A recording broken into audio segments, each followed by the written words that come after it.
CTV's W5. Oh my God. A nation descends into outrage, protest, and violence. We're not going to take it. The country will burn to the ground. Apparently our authorities don't care. With a Canadian mine in the crosshairs. We've put $10 billion into the investment in Panama. We need to do something as a country. This isn't it. And the people have had enough. No more mines in Panama. No more mines. Here is Avery Haynes. This is the Cobre mine in Panama, one of the largest open-pit copper mines in the world, and it's owned by a Canadian company. Welcome to W5.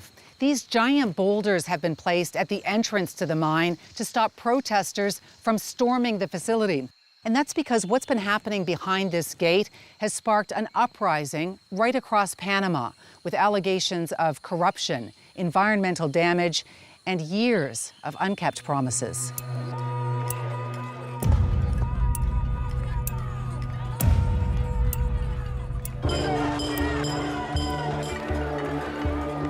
People are feeling betrayed. We feel robbed.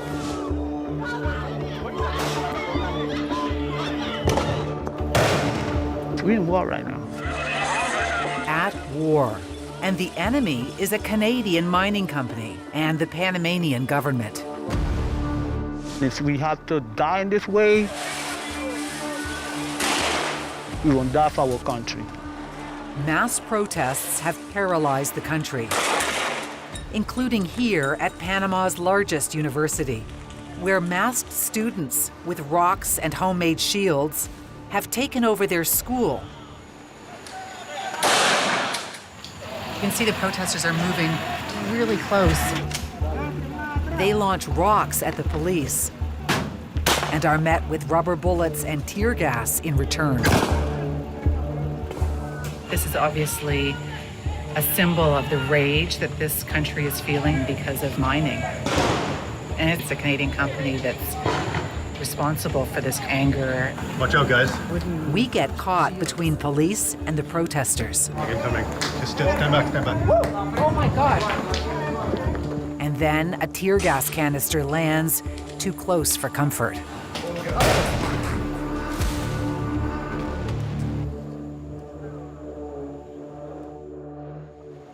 We have just come inside the university, which is sealed off from the police, but this tear gas is so intense. I can barely even get a deep breath in. My entire face feels like it has been burned from the tear gas. The Canadian company that has triggered this uprising, First Quantum Minerals. A multi-billion-dollar extraction company that owns 13,000 hectares of jungle, an area twice the size of Manhattan. Plunked in the heart of Panama's most environmentally sensitive corridor, this 3,000-hectare open-pit copper mine, one of the largest in the world. October 2023, the Panamanian government quietly and quickly extends First Quantum's mining contract for another 20 years. And all hell breaks loose, bringing the mine and the country to its knees.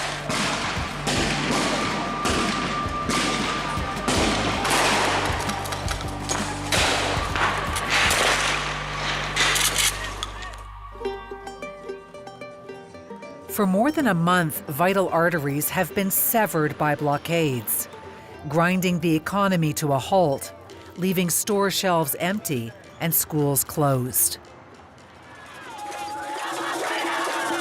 The message on the streets from environmentalists, indigenous leaders, teachers, farmers, unions, and regular citizens: shut the mine down. Environmental activist Greta Thunberg calls attention to the crisis, posting that the mine endangers lives and threatens the survival of wildlife. Panamá, te quiero verde. Actor Leonardo DiCaprio also takes to social media to denounce the mine. There are protests, too, at First Quantum's Canadian office in Toronto.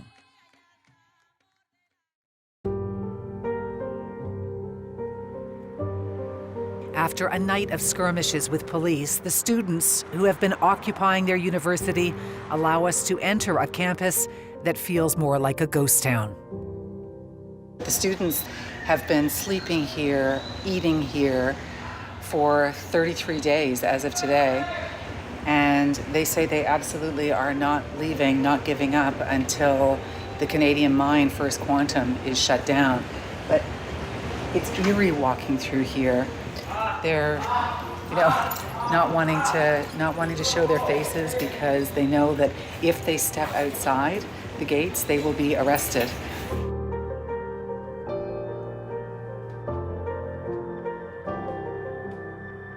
These are economics and accounting students. We take our class virtual. Virtual? So, yeah. It's like a double life. Yeah. We're fighting against the government and taking our class, being responsible. One of the things they boast about is that the mine has given a lot of value to Panama, that it's given fruits to Panama. But that is a lie. We're in war right now. We're definitely in war. This student calls himself the Panamanian Pennywise. Why are the students so angry about this Canadian mine? The government just want to be rich and forget about us. They never, they consult with nobody. He says the anger is over allegations that the Canadian company was granted a new contract as part of a hushed backroom deal with the government. And the belief that Panama is letting a foreign company take its resources for little in return. Doesn't the mine provide jobs, boost the economy in Panama? They don't provide nothing. Nothing. We don't get in nothing.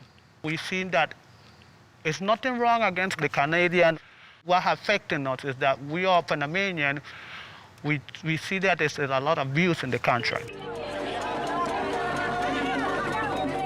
3 weeks into the widespread protests, police warn they'll begin using force to put an end to the largest social unrest in a generation. Bringing out tools like the so-called venom, which rapid fires tear gas into crowds. The ramped up pressure has left some protesters battered and bruised by rubber bullets, and left others, like Aubrey Baxter, permanently disabled. I just started to hear the bangs and booms. We couldn't even breathe well. Baxter is a photographer covering this. Protests at the national legislature. He backs away when the crowd tries to tear down the barricades.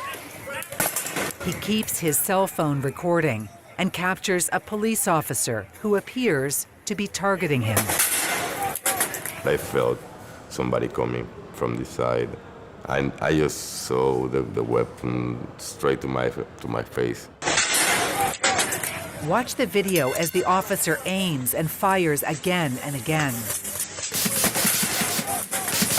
You tried to get behind a pole. I tried to use a pole like a barricade.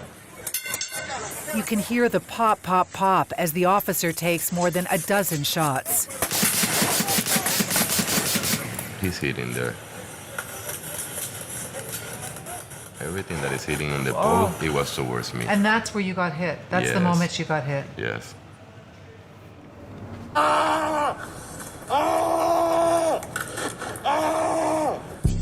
Cell phone video captures the moment he's hit and the gruesome scene after. He got my eye. I just dropped and I lost the balance. Aubrey's right eye could not be saved and had to be removed at the hospital. I felt horrible. What I felt there, I felt mutilated. More than 100 people have been injured and others have died since the uprising against the mine began.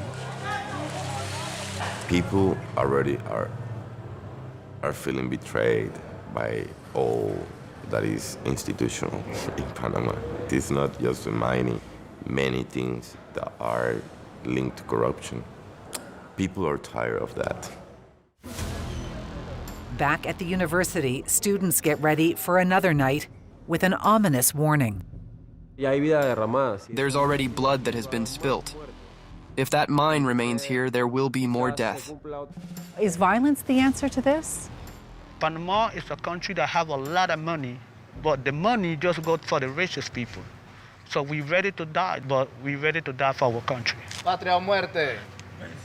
Patria o muerte. Venceremos. When we come back, Enough is enough. cutting a swath of destruction across the land. We cannot believe that a Canadian company would do this to our national resources.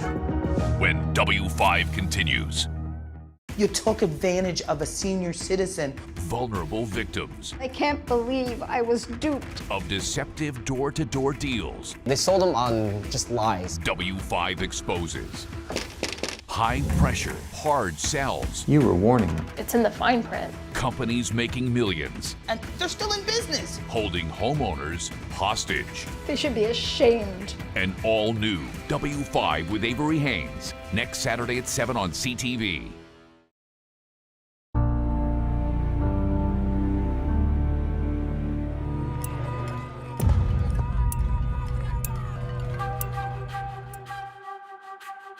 This is First Quantum Minerals in the heart of Panama's jungle, abutting the Caribbean Sea.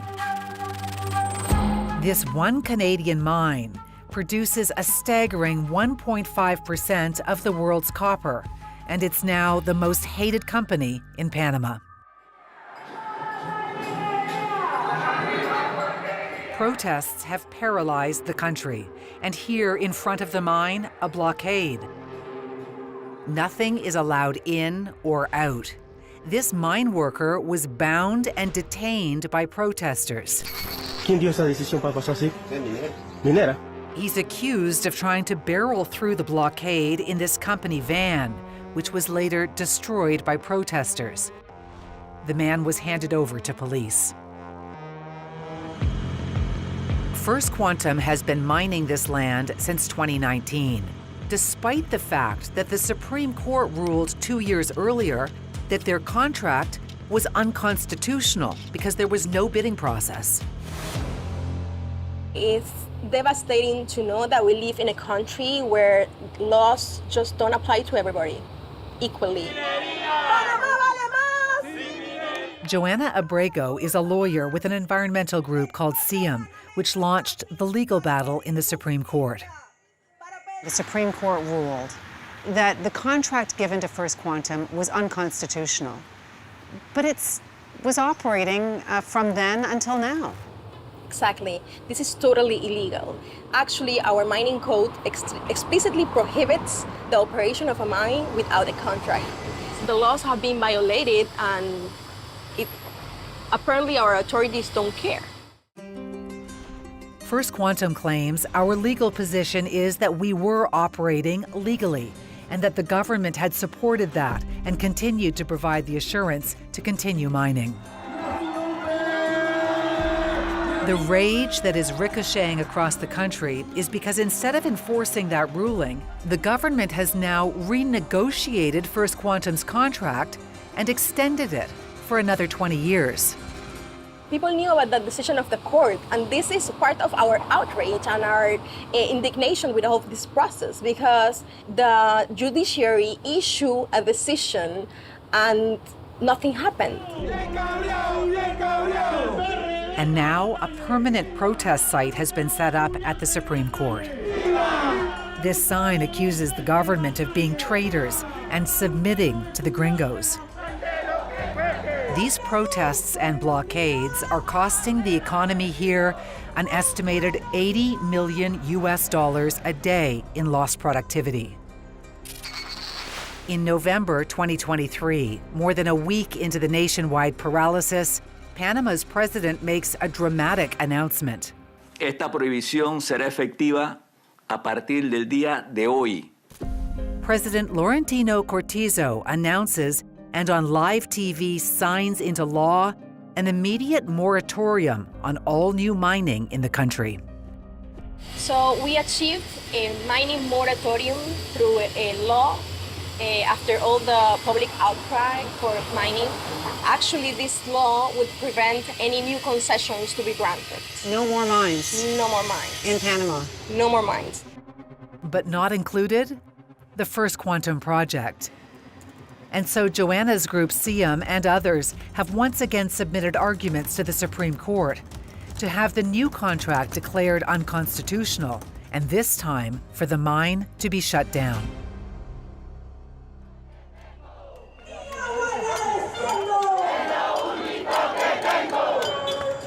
Enough is enough. They have to hold all of those people from the mining company accountable for what they've done to our environment. You want all the money? Go find it somewhere else. But this is over. These people are marching to the Supreme Court. This is day one of the Supreme Court's deliberations on whether or not the mine's contract is constitutional. A lot is riding on what they say in there, and the people here have told me again and again that if the court doesn't rule in favor of the people, Panama will burn. Nuestra tierra no se vende. Nuestro bosque no se vende. Guido Berguido is an environmental biologist and founder of a nonprofit that aims to protect Panama's biodiversity. Guido, what's going to happen if the Supreme Court rules that this deal is constitutional and mining will continue? We're not going to take it. The country will burn to the ground. People are just fed up of this. We're not going to take it anymore. You really believe that? Yes, I'm afraid so. Terrifies me. Berguido and others are camped out here, waiting for the Supreme Court ruling. The people of Panama are going to become vigilant to make sure the Supreme Court is respected this time around. We have obtained copies of Panama's Ministry of Environment inspection reports of First Quantum, which document, with photographs, more than 200 environmental infractions over a 7-year period, including battery acid contaminating the soil, unauthorized discharge of waste into the sea, and most alarming, a sediment pond overflowing and killing fish downstream. Canadian government promotes itself as really aware of the environment. You have gorgeous natural areas, national parks, and we cannot believe that a Canadian company would do this to our national resources. First Quantum insists the infractions were minor and have been addressed.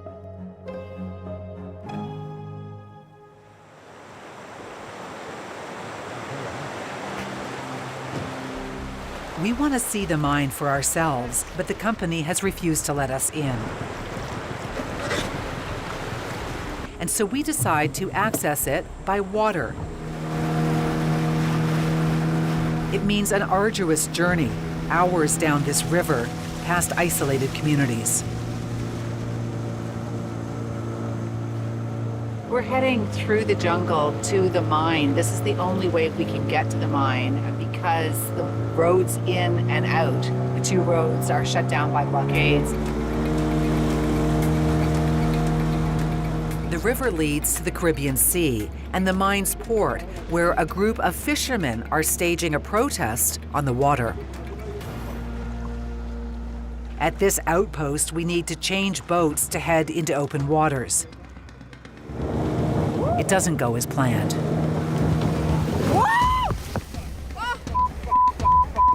A wave swamps our boat and submerges the engine.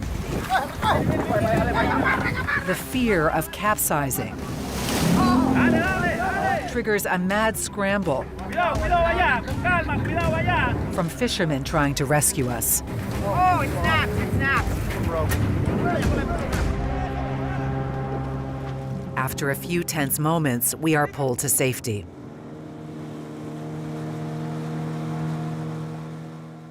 This really is a David and Goliath story, and the fishermen are David, and this is Goliath, a massive mine worth billions of dollars, effectively shut down because of a small group of fishermen in their fiberglass boats.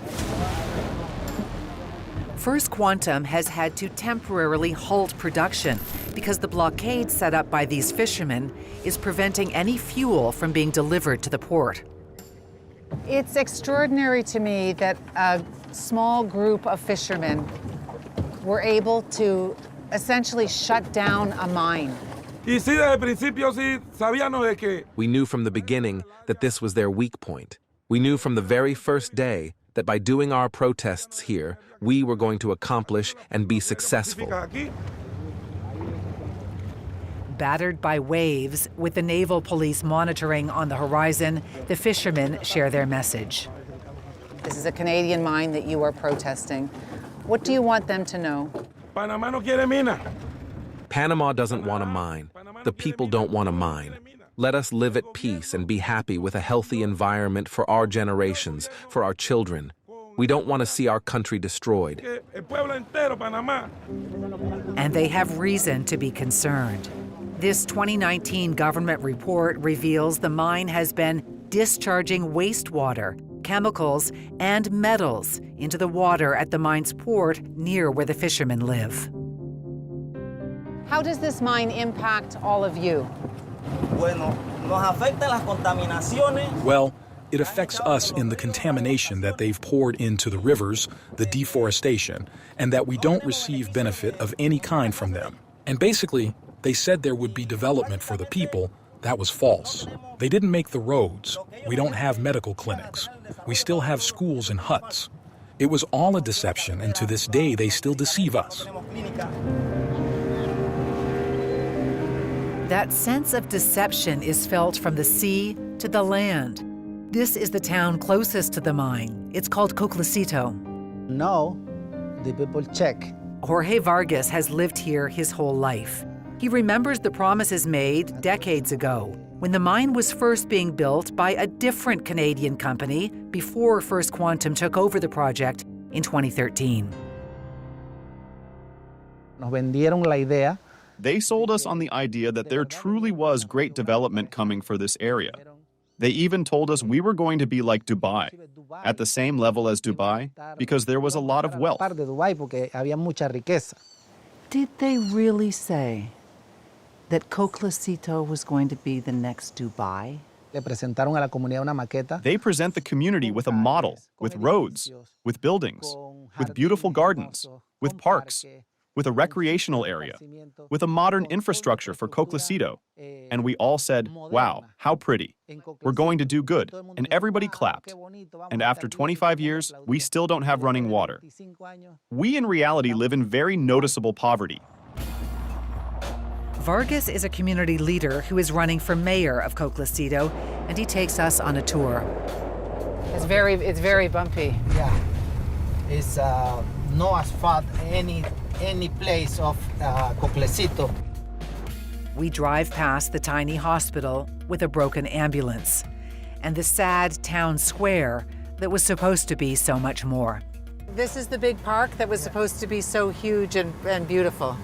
Same to Disney, but better. They told you it would be better than Disney? Yeah. Wow. First Quantum claims it has injected $150 million into health, environmental, and social programs in the regions surrounding the mine. The company also says it's replanted more trees than were destroyed in the building of the mine. There is no doubt that the copper mine has been an economic bonanza for Panama, representing up to 5% of its gross domestic product and a whopping 75% of its exports.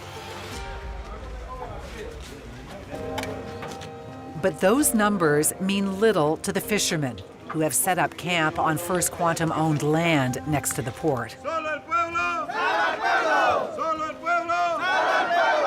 When they aren't on the water, they make themselves known by walking up to the back gate of the mine.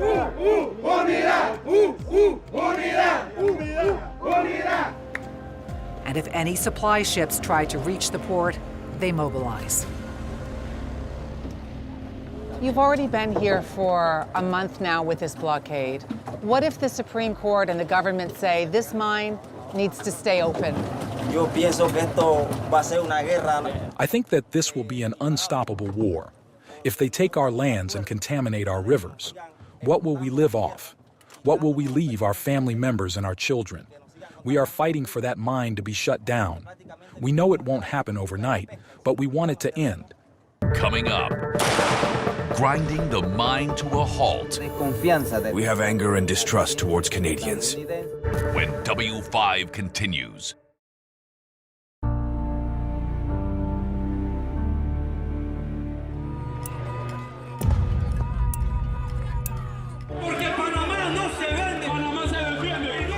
Panama is on edge. What began as a protest against a Canadian copper mine has morphed into a countrywide uprising against inflation, unemployment, and corruption.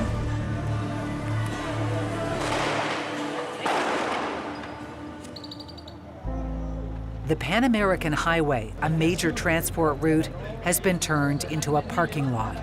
Truckers are losing patience with the lengthy delays. Está enojado. Claro. Of course. We have colleagues that were stuck here for 15 days. 15 días. 15 days. Millions of dollars have been lost. Fruits, vegetables gone bad. It's not just money that has been lost. So too have lives. Watch as this frustrated driver walks up to protesters during a blockade and starts waving his gun. Cesar Gonzalez, the man in the red shirt, watched in horror at what happened next. You were standing here and you saw a gentleman walking up the road. He is coming towards the educators. I see the gentleman pull his weapon. He says to the teachers, "Who is the leader?" They say, "There is no leader here. We are all a family." So he says, "Oh, so then you are the first one." Bam! He shot him, and he fell immediately. One protester shot dead, and then I spin around, and when I'm turning, my colleague says, "What have you done? Why are you doing this?" "Oh, you want to be the second?" Bam! That's when he killed him also. And he grabbed the tire and threw it in the ditch and started to tell people in the cars to move on, basically saying to run over the body, as if it were a dog he killed.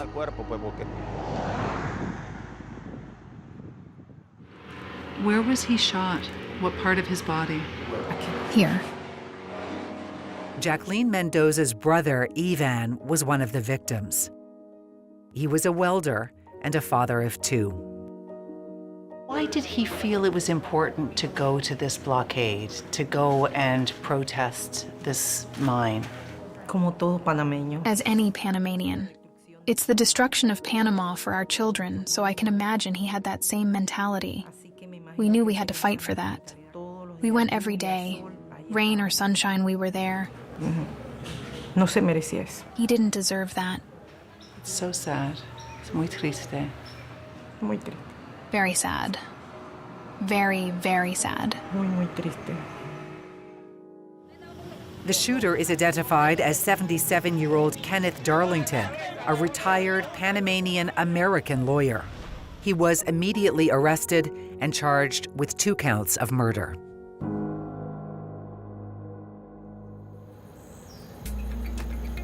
Some communities have been completely sealed off from the rest of the country because of the blockades. We're trying to get to one of them, a tourist and retirement haven called Boquete, near the border with Costa Rica. We're forced to wait. Well, that didn't work. Shut me down. At checkpoint after checkpoint. Oh, hola, amigo. Our local producer negotiates with blockade leaders. Let's go. We're clear? Yeah. Again and again. It takes hours, but we are allowed through once we explain we're journalists. But this blockade is different. The leaders here are hostile and refuse to allow us through because of where we're from. You didn't want us to go through because we're from Canada. Why? We have anger and distrust towards Canadians. Evangelisto Miranda is a local Indigenous leader. He explains to our translator that he doesn't trust me. I also won't stop doubting that she may also be a part of the company First Quantum, because she is Canadian and maybe she is seeking information from us, or to take our pictures for a future persecution. Eventually, they let us pass. We finally make it to Buquete, where there are long lines for gas and cooking fuel. Lots of stores have shut down. There's been restaurants that have shut down. You can see them in the evening when you drive down the main street. Elaine Chapman is from Saskatchewan and has been wintering here for the past 4 years. I love it here. This is paradise, right? What has this been like for you as a Canadian, watching the country erupt in anger over a Canadian mine? I've always worn the Canadian flag, but I was embarrassed. I was upset, I felt guilty. Wow. Why does that make you sad? Sorry. I love being a Canadian. I've always been proud to be a Canadian.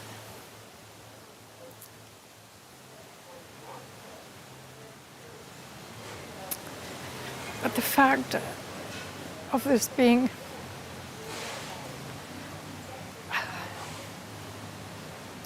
a Canadian mine is very disturbing to me, very. The Canadian Embassy is publicly supporting the mine, taking to social media to describe the controversial deal as bringing tangible and long-lasting benefits to all Panamanians. If you had a message for the federal government of Canada, what would it be? Get real. Look at what you're doing. We need to do something as a country. This isn't it. Up next, Se iniciará el proceso de transición. a welcome ruling leaves unanswered questions. What's in it for us as Canadians? Well, When W5 continues.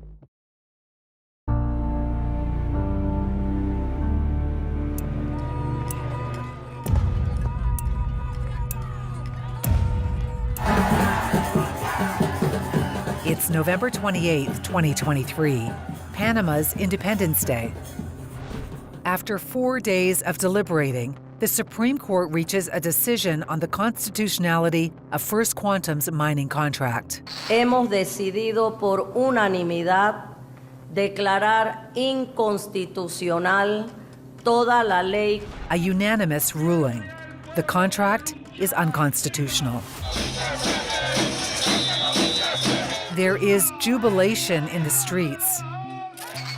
And on television, President Cortizo announces the mine will be shut down. Se iniciará el proceso de transición para un cierre ordenado y seguro de la mina.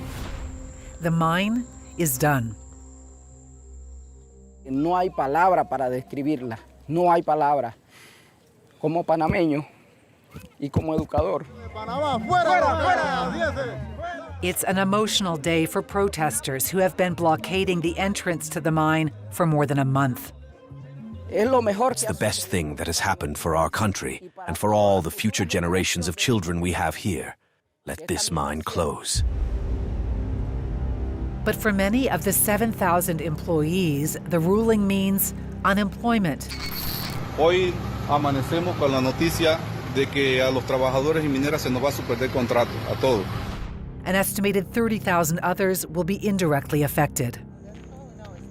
We were there as some left the mine for the last time.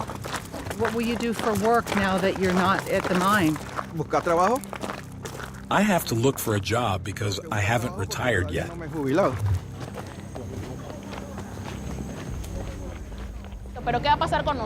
What's going to happen to us? What is the future for us?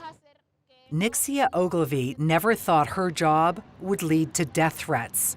But she's a human resource manager at First Quantum and says the last few weeks have been terrifying.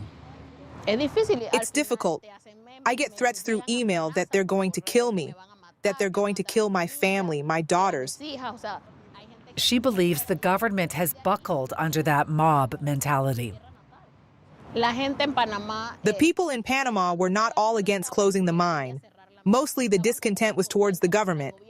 Now no foreigner will want to come to Panama to invest because you won't have the legal security that what you invested, you'll be able to recover it. And this may surprise you.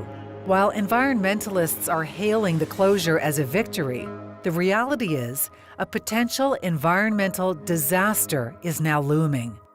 A mine this size can't be left idle, but also can't be shut down overnight. We're granted an exclusive TV interview with First Quantum's CEO, Tristan Pascal. The reality is we can't sit here today with a closed mine and not do anything. This does need to be dealt with some urgency. Over time, without the operation of the mine, we will see the change in the quality of that water. We would be concerned around pH and over time metals content, and that will have an impact downstream on flora and fauna. And those would have an impact on fish life. Tristan Pascal claims it could take 15 to 20 years and upwards of $1 billion to properly close down the mine. What is your financial responsibility to kick money into that when the government has told you you're not welcome here anymore? Well, it's unclear.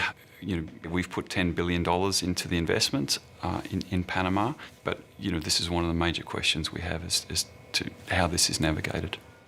First Quantum's CEO drops a hint about how his company will navigate the payment and makes a startling revelation.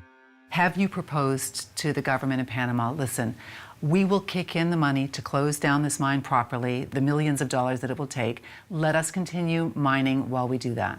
That would be a logical process by which this could be resolved. So the Supreme Court decision has said we're cancelling the concession contract, but they also outlined the path by which the concession contract would be revalidated. And how do you think that's going to go over in Panama if that does happen?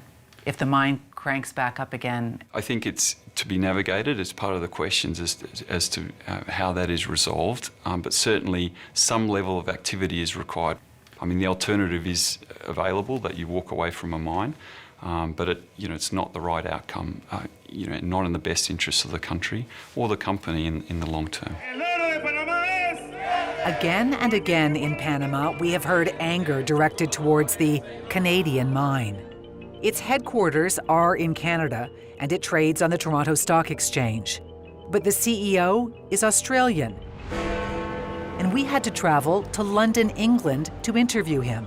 This is where the mine's executives are based. There's no doubt that Canada's reputation has now a big black mark because of what's happened with First Quantum. What makes First Quantum a Canadian company? Yeah, we've been in Canada for 25 years. How many Canadians are employed by First Quantum? Oh, I don't know offhand how many Canadians are employed by First Quantum. But it's not a lot. Well, there's quite a few. At the board, it's a heavy representation of Canadian. And, we've always based ourselves out of the country since the company was established for the last 25 years. Of the 9 board members, 3 are Canadian. And First Quantum employs just 25 Canadians. Does First Quantum pay taxes in Canada? Yeah, we have a large, tax, deficit. So actually there's tax losses sitting in Canada. What does that, I'm terrible at business, so I don't know what that means. It means that we're not in a tax-paying situation at the moment because of the income. There's not much income that we generate in Canada. So Canada's not getting any benefit from the mining that you're doing in Panama as a Canadian company, in terms of taxes? In terms of taxes, no, because that's charged in Panama. First Quantum earned nearly $13 billion from their copper mines in 2021 and 2022. But the company pays no Canadian taxes because of agreements Canada has with Panama and the fact that First Quantum has no active mines in Canada. So I was just kind of wondering what's in it for us as Canadians. Well, look, Canada is our home in terms of where First Quantum's come from, and there's a lot of the engineering support, a lot of use of skills and capabilities and training and development of those staff into the countries in which we operate that comes out of Canada. As a Canadian company, all of the standards that we follow are to the highest international standards. They're the same as what we would imply to a mine that if we built in Canada, we would build in Panama. Is there anyone in Canada that's sort of tracking that? Is there any legislation that forces you to uphold certain standards, or is this just based on goodwill? Yeah, it's a good question, Avery, and no, I'm not aware of anybody following up on that particular point. There is no legislation that would hold Canadian companies accountable if they commit environmental or human rights abuses abroad. And the ombudsman that should investigate such violations isn't independent and has no power to punish bad actors. And despite the controversy surrounding First Quantum, CEO Tristan Pascal says the Canadian government has been helping the mine in its plight. Has the Canadian government been actively assisting First Quantum in this mess that has developed around the mine in Panama? Yeah, so we're actively talking to all layers of government in Canada and seeking ways to bring advocacy to bear, just so Panama understands the situation. We wanted to talk to Canada's Trade Minister, Mary Ng, about her role in advocating for First Quantum. She repeatedly refused, and so we caught up with her in Ottawa. First Quantum Minerals is a really important Canadian company, providing, providing really, copper essentially, and their work is essential. Obviously, what the Panamanian government has decided with respect to, this contract and so forth, is what the Panamanian government has decided. But my job as the trade minister is make sure that I, continue to always advocate for a Canadian company, whether they operate in Panama or anywhere in the world. The reality is the world needs copper. First Quantum says this one mine in 1 year generates enough copper for 6 million electric vehicles or 10,000 large wind turbines. We acknowledge that people don't want that in their backyard. They don't want wind turbines in their backyard. I don't want a mine in my backyard, but we have to move from fossil fuels. And the reality is, it needs to happen, but it must happen in a responsible way. So this is critical.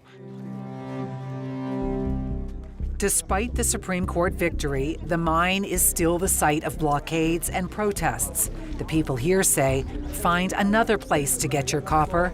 You aren't welcome in Panama. Que se vayan de nuestras tierras. Let them leave our land because we don't want them here. They are not pleasant people in our communities or in our country, because they have threatened the life of all this beautiful biodiversity that we have. And there is no money that can replace that, and that we don't want them here. We want to be free of mining. First Quantum's mine here in Panama may be in turmoil, but they're ramping up another project in Peru. It's the site of one of the world's largest undeveloped copper deposits. We'll be back with the last word.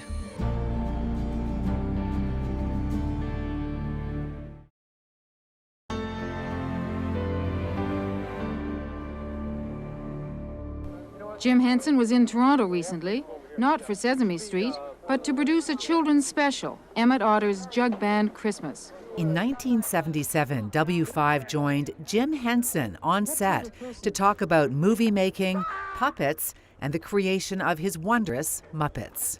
Some of the characters were written and designed for specific reasons. Big Bird was created to act out the emotions of the small child, being able to make the mistakes that kids make, and a child can watch this situation happen and enjoy it. Ernie and Bert were created that way, to just handle virtually any kind of a learning situation in a two-man team, like a comedy team. Oscar, again, was sort of created again to be able to handle the hostility that kids feel and sort of negative, angry emotions, and be an outlet for it, so the kids could see this and see that it's okay to feel this way. What does that last piece of string remind you of? Well, that reminds me that we're all out of string, Bert. You can watch that full story as well as all of our current investigations on W5's official YouTube channel. I'm Avery Haynes. On behalf of everyone at W5, thanks for watching. We'll see you next time.